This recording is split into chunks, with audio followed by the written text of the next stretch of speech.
SSC নিয়োগ মামলায় supreme কোর্টের সংক্ষিপ্ত রায়, এখনই চাকরি বাতিল নয় 26,000 শিক্ষাকর্মী। এ নিয়ে মুখ খুললেন মুখ্যমন্ত্রী। আরামবাগের সভা থেকে তিনি জানান, যখন রায়টা শুনলাম মনটা স্নিগ্ধ হয়ে গেল, আমারও মনটা তৃপ্ত হয়ে গেল। জানলাম সত্যের জয় হয়েছে। মানুষের মুখের গ্রাস যারা কেড়ে নেয় তারা দানব ছাড়া আর কিছুই নয়। এসএসসি নিয়ে বিজেপিতে অল আউট অ্যাটাক মুখ্যমন্ত্রীর। যখন রায়টা শুনলাম না, আমার মনটা স্নিগ্ধ হয়ে গেল, আমার মনটা তৃপ্ত হয়ে গেল, আমার আত্মা শান্তি পেয়ে গেল এবং আমি বললাম সত্যের জয় হবে। এইভাবে মানুষের মুখের গ্রাস যারা কেড়ে নেয় তারা দানব ছাড়া আর কিছু হতে পারে না।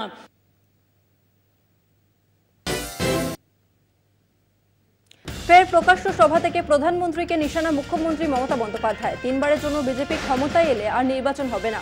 বিজেপি সারা দেশ লুট করছে, এরপর ক্ষমতায় এলে দেশের নাগরিকদের বিক্রি করে দেবে তোপ মুখ্যমন্ত্রী।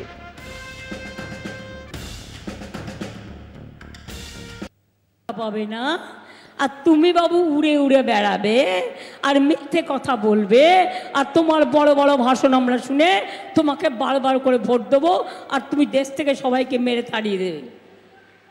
এবার যদি যেতে সব গেল, আর ইলেকশন হবে না, দেশটাও থাকবে না, আপনারাও থাকবেন না। মোদি বৌদি দুই ভাই ছুটোছুটি করে, তাই দুজনে মিলে একজন আরেকজনকে বলবে, আর একজন আরেকজনকে বলবে, শোন সবই তো বিক্রি করে দিলাম দেশটার, সংবিধানও বিক্রি করে দিলাম, এবার মানুষগুলোকেও বিক্রি করে দিই, চল আর ইলেকশন করার দরকার নেই, সবাইকে মেরে তাড়িয়ে দে, ভারতবর্ষটাকে আমরা কিনে নিই চল। ফের রাজ্যে নির্বাচনী প্রচারে আসছেন প্রধানমন্ত্রী নরেন্দ্র মোদী এবং কেন্দ্রীয় স্বরাষ্ট্রমন্ত্রী অমিত শাহ। বিজেপি সূত্রে খবর, আগামী শুক্রবার রানাঘাটে জনসভা করবেন অমিত শাহ। এছাড়াও আগামী রবিবার রাজ্যে 4টি জনসভা করার কথা প্রধানমন্ত্রীর। হুগলি, চুঁচুড়া ও শ্রীরামপুরে, উত্তর 24 পরগনা ও হাওড়ায় সভা করবেন নরেন্দ্র মোদী।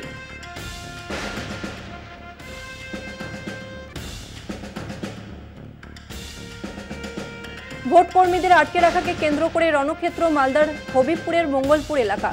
গ্রামবাসীদের সঙ্গে সংঘর্ষ পুলিশের, ঘটনায় জখম বেশ কয়েকজন, আহত কয়েকজন পুলিশ কর্মীও। মঙ্গলবার এলাকায় ভোট বয়কটের ডাক দেন গ্রামবাসীরা। অভিযোগ, বয়কট অমান্য করে 3 জন ভোট দেয়। এরপরই ভোট কর্মীদের আটকে রাখেন গ্রামের বাসিন্দারা। ঘটনাস্থলে বিডিও অংশুমান দত্ত পৌঁছলে তাঁকেও আটকে দেওয়া হয় বলে অভিযোগ। পরিস্থিতি সামাল দিতে পৌঁছয় বিশাল পুলিশ বাহিনী। পুলিশের সঙ্গে সংঘর্ষে জড়িয়ে পড়ে গ্রামবাসীরা। গভীর রাতে বিশাল পুলিশ বাহিনী গিয়ে সরকারি কর্মীদের উদ্ধার করে।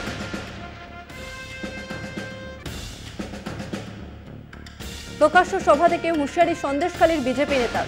তৃণমূল নেতারা ভোট লুট করতে এলে তাদের প্রতিরোধ করুন, গাছে বেঁধে বিচুতি পাতা লাগিয়ে দমদম দাওয়াই দিন। সন্দেশখালীর মা বোনেদের কাছে এমনটাই আবেদন বিজেপি নেতা কাশেম আলীর।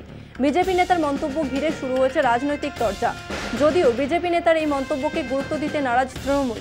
এই নিয়ে মুখ খুলেছেন হিঙ্গলগঞ্জ বিধানসভা কেন্দ্রের তৃণমূল বিধায়ক দেবেশ মণ্ডল।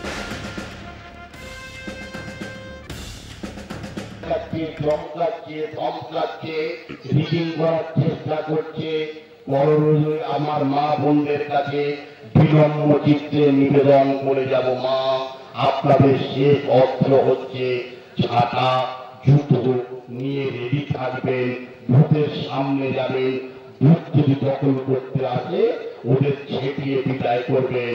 আর প্রয়োজন হলে মা বোনদের বলে দেব, রিগিং ছাপ্পা ফক্সি করতে এলে ওই তৃণমূল নেতাদের গাছে বাঁধবেন, বিছুটি পাতা দিয়ে ছেটিয়ে ছেটিয়ে দমদম দাঁড়াই দেবেন। এসএসসি রায় নিয়ে বিস্ফোরক সুকান্ত মজুমদার। মুখ্যমন্ত্রীকে আক্রমণ বিজেপির রাজ্য সভাপতির। তার কথায় মুখ্যমন্ত্রীর উপর দেশের সর্বোচ্চ আদালত সুপ্রিম কোর্টই সিলমোহর দিয়ে দিয়েছে। মুখ্যমন্ত্রীর বাঙালির প্রতি কোনো সেন্টিমেন্ট নেই, তো সুকান্ত। দেখুন, এটা কারো জয়, তৃণমূলের তো জয় না। প্রথম কথা হচ্ছে অবজারভেশনে কি বলেছেন প্রধান বিচারপতি, সিস্টেমিক ফ্রড। বাংলা কি হয়? প্রতিষ্ঠানগত চুরি। তো প্রাতিষ্ঠানিক চুরি যায় বাংলাতে। তো প্রাতিষ্ঠানিক চুরিটা কে করেছে? প্রতিষ্ঠানটা চালাচ্ছে কে? এসএসসির মাথাকে মুখ্যমন্ত্রী। এসএসসির কি আলাদা কোনো অস্তিত্ব আছে নাকি রাজ্য সরকার ছাড়া? তো রাজ্য সরকারের মাথা মুখ্যমন্ত্রী। মুখ্যমন্ত্রী প্রাতিষ্ঠানিকভাবে চুরি করেছে, মানে মুখ্যমন্ত্রীর উপরে সুপ্রিম কোর্ট মোহর দিয়ে দিল, সিল মোহর দিয়ে দিল যে আমাদের মুখ্যমন্ত্রী প্রাতিষ্ঠানিক চোর। এতদিন পর্যন্ত বিজেপি চোর বলতো, এবার সুপ্রিম কোর্ট আমাদের মুখ্যমন্ত্রীকে ঘুর পথে প্রাতিষ্ঠানিক চোর এই সিলটা দিয়ে দিল। এখন থেকে মমতা বন্দ্যোপাধ্যায় সার্টিফাইড চোর। পূর্ব মেদিনীপুরের কাঁথিতে এসএসসি নিয়ে মুখ খুললেন শুভেন্দু অধিকারী। এসএসসি নিয়ে সুপ্রিম কোর্টের দেওয়া রায়ের প্রতিক্রিয়া দিতে গিয়ে মুখ্যমন্ত্রীকে কটাক্ষ শুভেন্দু অধিকারীর। সুপ্রিম কোর্টের রায়ে রাজ্য সরকারের উচ্ছ্বসিত হওয়ার কিছু নেই বলে দাবি বিরোধী দলনেতার।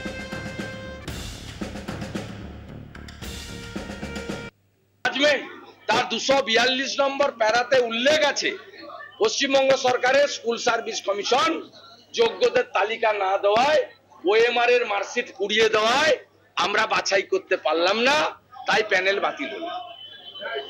প্রথম পিসি ভাইপোর উল্লসিত হওয়ার কোনো কারণ নেই। পিসি প্রাক্তন হবে আর ভাইপো জেলে যাবে।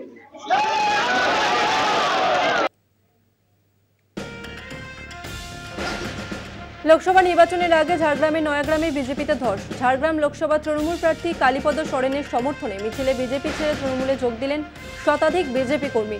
স্থানীয় সূত্রের খবর, বড় নিগুই ও আড্রা অঞ্চলের 90টি পরিবারের প্রায় 250 জন বিজেপি ছেড়ে তৃণমূলে যোগ দিলেন। এদিন দলে আসা নতুন সদস্যদের হাতে পতাকা তুলে দেন ঝাড়গ্রামের তৃণমূল প্রার্থী কালীপদ সরেন।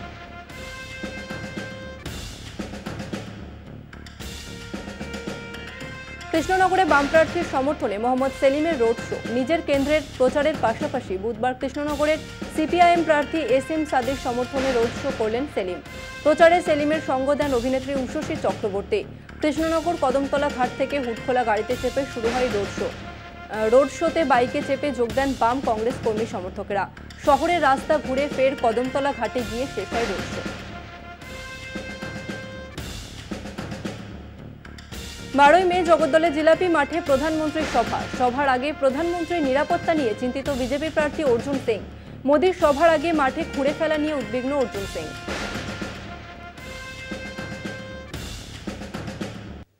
কারণেই কিন্তু আমরা সভা অঞ্চল থেকে নিরাপত্তা নিয়ে বেশি চিন্তিত। আমি তো প্রথম বলবো কি উনার এই প্রশ্নের উত্তর, উনি এই যে মাঠ খুঁড়ে দিচ্ছেন এই ব্যাপারে উনার উত্তর দেওয়ার কোনো ব্যাপার ছিল না, কিন্তু আগ বাড়িয়ে যে উত্তর দিয়েছেন, তাহলে আমি এটাই প্রশ্ন করব কি আপনি মিউনিসিপ্যালিটির হয়ে বিহাফ হয়ে, মিউনিসিপ্যালিটি আপনার মা চেয়ারম্যান আছেন না আপনি চেয়ারম্যান আছেন, আর দ্বিতীয় কোনো লোকের কোনো প্রাইভেট প্রপার্টিকে পৌরসভা কি করে ওখানে কনস্ট্রাকশন করবে?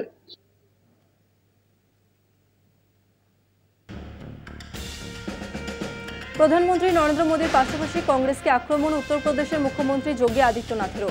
তিনি বলেন, জম্মু কাশ্মীরে 370 ধারা জারি করেছিল কংগ্রেস। কর্ণাটক এবং অন্ধ্রপ্রদেশে ওবিসিদের রিজার্ভেশনে বাধা দেওয়ার চেষ্টা করেছিল কংগ্রেসই। কংগ্রেস তার ইস্তেহারে যা যা উল্লেখ করেছে তা শ্রেণী সংঘাতের পরিস্থিতি তৈরি করেছে। কংগ্রেস বারবার বিভাজনের রাজনীতি করে থাকে। का मैनिफेस्टो क्या कहता है? मैनिफेस्टो ही विभाजनकारी है, भारत को वर्ग संघर्ष की ओर ले जाने वाला है, भारत में अनुसूचित जाति, जनजाति और पिछड़ी जाति के अधिकारों में सेंध लगाने वाला है। कांग्रेस के मंसूबे पूरे नहीं हो पाएंगे और कम से कम श्रीमती सोनिया गांधी जी को सच बोलने की आदत डालनी चाहिए। 370 कश्मीर एक कांग्रेस ने लगाई थी। ओबीसी के आरक्षण में से कर्नाटक और आंध्र प्रदेश में सेंध लगाने का काम कांग्रेस की सरकार ने किया है। तो और ओबीसी के अधिकारों पर पूरी तरह हनन है। ये देश के अंदर जाति राजनीति को क्षेत्र और भाषाई आधार पर समाज को बांटने की कुत्सित चेष्टा कांग्रेस ने की थी। প্রধানমন্ত্রী নরেন্দ্র মোদীর নিশানায় ইন্ডিয়া জোট। 5 বছরে 5 প্রধানমন্ত্রীর ফর্মুলা নিয়ে আনবে জোট। 5 বছরে নতুন 5 প্রধানমন্ত্রী আনবে। চাঞ্চল্যকর অভিযোগ নরেন্দ্র মোদী। তিনি প্রশ্ন তোলেন, অধিকার পেলে কংগ্রেস দেশের কি হাল করবে তার ধারণা থাকা উচিত দেশের নাগরিকের। इस बार तो इंडी अलायंस 5 साल 5 पीएम का फॉर्मूला लेकर आई है। आप कल्पना करिए, इन्हें सत्ता मिली तो ये देश का क्या हाल करेंगे।